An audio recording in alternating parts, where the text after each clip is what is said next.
O romantismo é um movimento literário que vai surgir especialmente na Alemanha e na Inglaterra na segunda metade do século XVIII, adentrando em muitos países por todo o século XIX, mas na maioria da Europa durante a segunda metade do século XIX.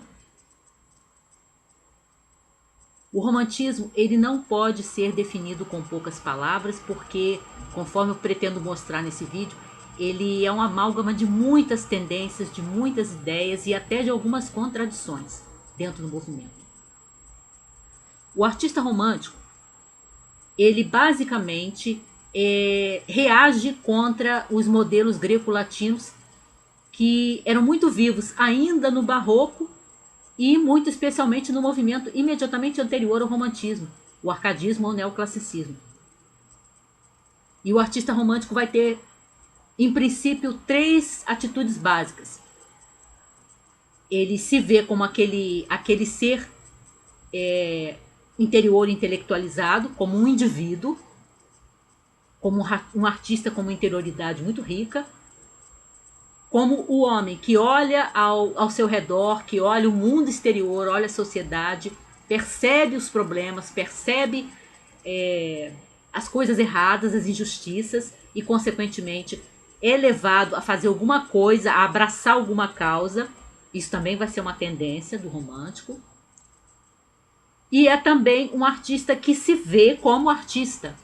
Um artista que se vê como uma figura que é um indivíduo com direito a explorar novas formas de arte, a criar coisas novas e ter plena liberdade de criação. Com o romantismo é que a gente vai ter realmente o surgimento do artista como um indivíduo, do artista como alguém que se proclama como um artista com o direito de explorar a sua arte da forma como ele quiser e ser totalmente independente, ser livre para fazer isso. Porque essa visão do artista a gente não tem antes do romantismo. A gente frequentemente tem compositores, pintores, escritores mesmo, poetas, antes do movimento romântico, geralmente tendo mecenas, geralmente servindo a uma família ou a um grupo de nobres, ou até a grupos religiosos, né? Autoridades religiosas, como acontece, por exemplo, na Renascença. E o artista romântico ele já vai ter uma postura muito individualista quanto a isso. Ele vai se posicionar como um homem livre com o direito de fazer a sua obra da forma mais livre, mais aberta que ele desejar fazer. Dentro da arte romântica, a gente vai encontrar, dentro da literatura, no caso, prosa e poesia, uma liberdade que o artista busca, o artista romântico busca, quanto aos seus temas. Ele vai usar alguns temas que não são propriamente inéditos, mas eram pouco comuns dentro da literatura. E no caso desses temas, ele vai dar um novo tratamento. Por exemplo, a forma como um José de Alencar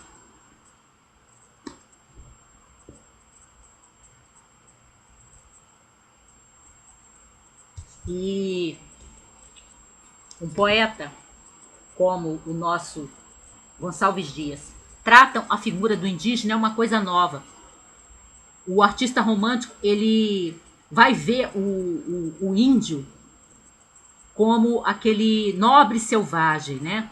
Que é uma ideia que vem do filósofo francês Jean-Jacques Rousseau do século XVIII, que disse que o homem nasce bom e é a sociedade que o corrompe. E ele tinha aquela ideia de que quanto mais longe da civilização, quanto mais longe da sociedade, né? Quanto mais longe das formas e dos ambientes cultos, sofisticados, longe da sociedade, enfim, mais puro o homem seria, porque, segundo o Rousseau, ele nasce bom, né? E aí, o que o escritor romântico, o poeta e o prosador romântico no Brasil vão fazer com a figura do índio? Eles vão personificar no índio brasileiro esse ideal russoniano, né? Que os índios, dentro da poesia do Gonçalves Dias e dentro de uma prosa do José de Alencar, você vai ver o índio encarnando aquele ideal do nobre selvagem, né? Do homem bom, do homem que não foi corrompido pela sociedade. Outra coisa serão as formas estilísticas.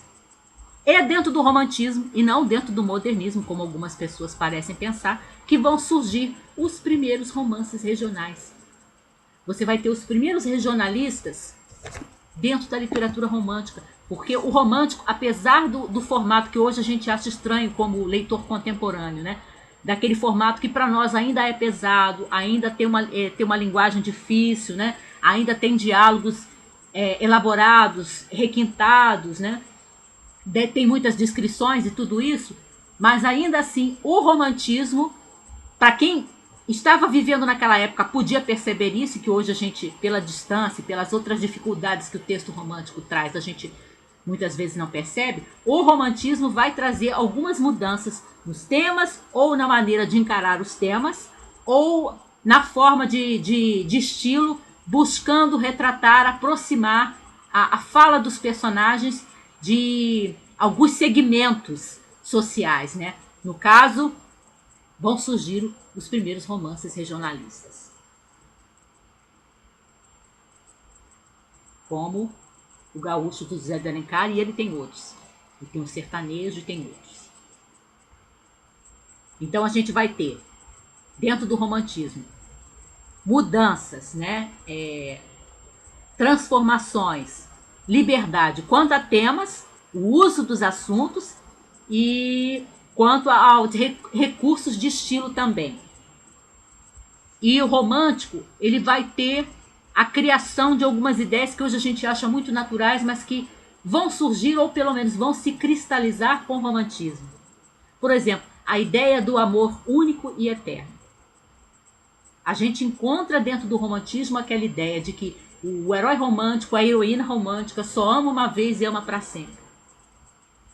E aí, quando esse amor não funciona, a única saída desses personagens ou é morrer, né? Ou é se deixar matar, ou é se suicidar, ou é entrar para o convento. Você tem vários personagens, homens e mulheres também, tanto homens quanto mulheres, entrando para ordens religiosas nos finais de certos romances porque o seu grande amor foi contrariado. Porque não há possibilidade de amar de novo. E aí a gente pode pensar que isso é uma coisa que vem desde toda a literatura antiga e não é. Porque quando você examina, por exemplo, os romances de um autor inglês, Daniel Defoe, que é do início do século XVIII, antes do romantismo, os heróis e heroínas do Defoe, eles se casam, se divorciam, ficam viúvos ou viúvas, se casam de novo. Não existe essa ideia do amor único e eterno. Essa é uma ideia que, se não é totalmente construída no romantismo, ela é cristalizada, ela é elevada, né, a um alto nível, ela é colocada em primeiro plano dentro da literatura romântica, pelos os escritores do romantismo. É como se fosse assim parte da ideologia romântica. Também parte da ideologia romântica é a autoidealização da mulher. Mas aí a gente tem um outro probleminha, porque o autor romântico, ele tanto idealiza a mulher, coloca ela num alto patamar, né? É sempre aquela heroína linda, muito boa, né? Inocente, virgem, casta, né? Mas aí você também tem o outro extremo, o romântico, o escritor romântico não esquece, não nega que existe uma atração no outro tipo de mulher, né? Aquela mulher que ela tem experiência, aquela mulher que é sedutora, aquela mulher que é até um perigo para o herói, é aquela mulher que é o que a gente chamaria hoje de mulher fatal. E aí você tem tanto a Carolina e a Carlota, né, que são heroínas virginais e muito bonitas, em A Viuvinha em 5 Minutos, do José de Alencar, quanto você tem a mulher fatal, que arrasta o Paulo, né? Pelas paixões da carne, né? De Lucília, que é a Lúcia. E aí você tem dentro do romantismo essas duas figuras de mulher se equilibrando. Ora uma fica mais visível, ora fica outra. Elas estão convivendo, caminhando juntas dentro do movimento romântico. Por isso que eu disse que não é um movimento homogêneo. Também, a questão do sentimento religioso. Quando eu estudei, eu aprendi, né, estudando, que há um grande sentimento religioso dentro do romantismo, dentro da literatura romântica, na poesia romântica. E há. Só que você tem o outro lado também, assim como você tem na questão das mulheres. Você tem o sentimento religioso presente quando, por exemplo, você lê Os Trabalhadores do Mar, do Victor Hugo.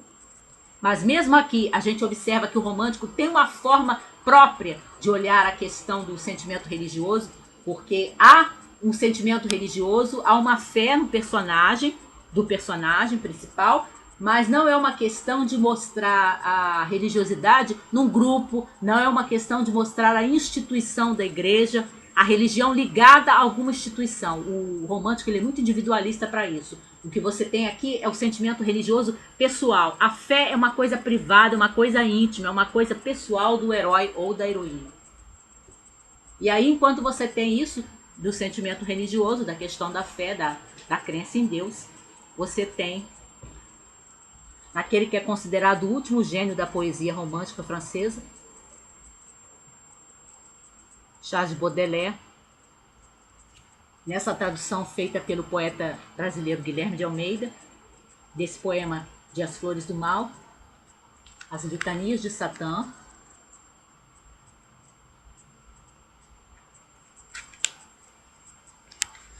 E que aí diz o poeta ao longo dos seus versos, o estribilho de As Litanias de Satã é: tem piedade, ó Satã, desta longa miséria. E aí você vê a contradição. O Baudelaire está fazendo como se fosse uma oração, pedindo a Satã que tenha misericórdia dele, que tenha piedade dele. E aí você tem essa outra contradição do romantismo, essa ideia da religiosidade e ao mesmo tempo dessa atração pelo sombrio, pelo demoníaco, pelo perigoso, pelo maléfico.